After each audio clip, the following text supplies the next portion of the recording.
हर साल 26 जनवरी को पूरा इंडिया अपने रिपब्लिकन स्पिरिट का जश्न मनाता है। हिस्ट्री में लिखा यह दिन 1950 में हमारे कॉन्स्टिट्यूशन को अडॉप्ट करने की सालगिरह है।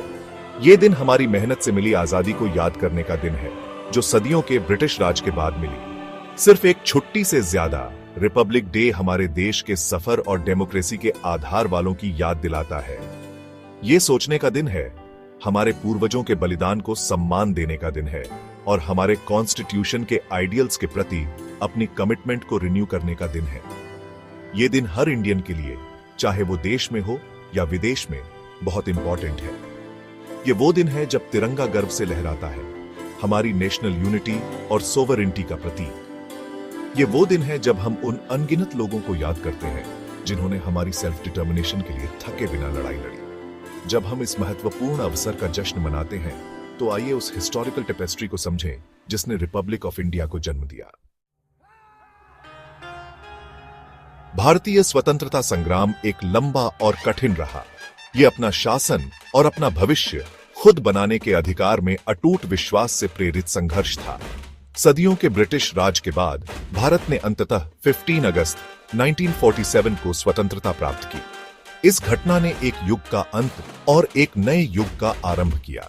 हालांकि गणतंत्र बनने की यात्रा अभी पूरी नहीं हुई थी। हमें आजादी मिल गई थी, लेकिन हमारी डेमोक्रेसी का आधार बनाने वाले संविधान को बनाने का काम अभी बाकी था।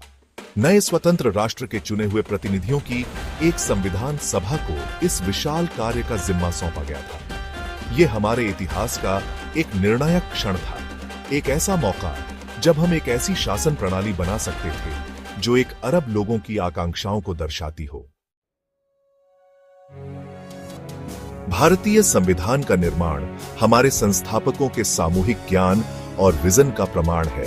विद्वान और समाज सुधारक डॉक्टर बी.आर. आम्बेडकर के नेतृत्व में संविधान सभा ने एक ऐसा डॉक्यूमेंट बनाने के लिए एक गंभीर यात्रा शुरू की जो समय की कसौटी पर खरी उतरेगी।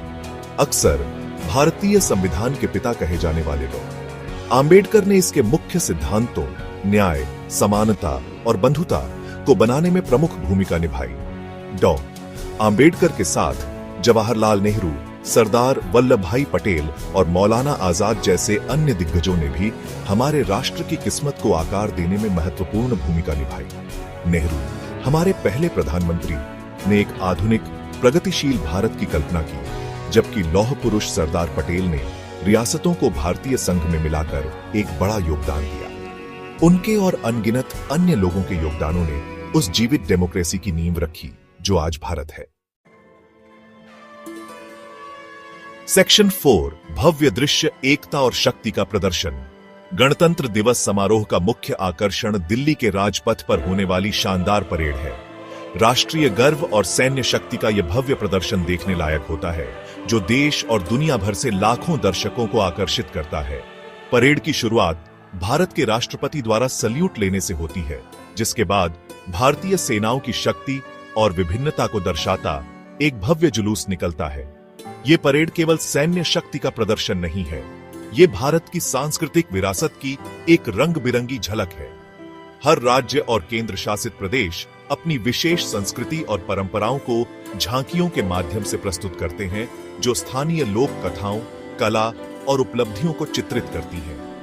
पंजाब के जोश से भरे नृत्यों से लेकर दक्षिण भारत के शास्त्रीय संगीत तक, ये परेड हमारे राष्ट्र की अमीर सांस्कृतिक विभिन्नता का प्रमाण है। सेक्शन 5, लोकतंत्र के स्तंभ, संविधान की अमर विरासत। 26 जनवरी 1950 को अपनाया गया भारतीय संविधान सिर्फ एक डॉक्यूमेंट नहीं है, यह हमारे राष्ट्र की आत्मा है। इसमें 1 अरब लोगों की उम्मीदें, आकांक्षाएं और सपने समाये हुए हैं।